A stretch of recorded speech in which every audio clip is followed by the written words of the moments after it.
Akalar, hozir Gazalkent shahridaman. Bir xilgina yozibdi. Svarkani, elektrosvarkani davri o'tyapti deb. Agar siz Gazalkentlik bo'lsangiz, like bosib ketishingizdan chiqmasin va sizlarga ko'rsatmoqchi bo'layotganim. Mana bu devorni ko'ryapsizlar. Bu elektrosvarchiklar yordamida qilingan. Elektrosvarchiklarning o'zi ustini ham qilgan. Mana bu stadionni ko'ryapsizlar, Bo'stonliqdagi stadion. Mana bu zabor. Mana bu gaz trubalar. Mana bu rishotka. Yana nima ko'rib turibsizlar? Mana shu bino.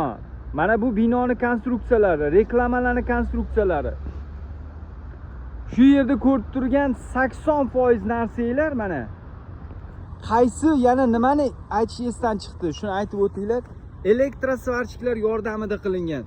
Bundan chiqdi hali qilinayotgan narsalar va qilinadigan narsalar juda ko'p va elektrosvarchiklarning davri hali beri o'tadi deganlar chuchvarani xom sanabsizlar akalar. Ko'p narsadan xabardor bo'lib yuringlar, ko'p narsani bilib yuringlar. Biror narsani gapirishdan oldin yaxshilab o'ylab ko'ringlar. To'g'rimi yo noto'g'rimi? Noto'g'ri ma'lumot berishdan qochinglar. Akalar, agar siz elektrosvarchik bo'lsangiz, biz sizga svarchilik guvohnomasini beramiz. Tushundingiz-a? Sog'lik, salomatlik, hammaga omad. Yana nimani eslatishingizdan chiqdi? Bir aytib o'tinglar.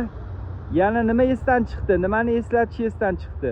Mana bu bozorni konstruksiyalari, tomi. Hammasi elektrosvarka yordamida bo'lgan. Nima dedinglar?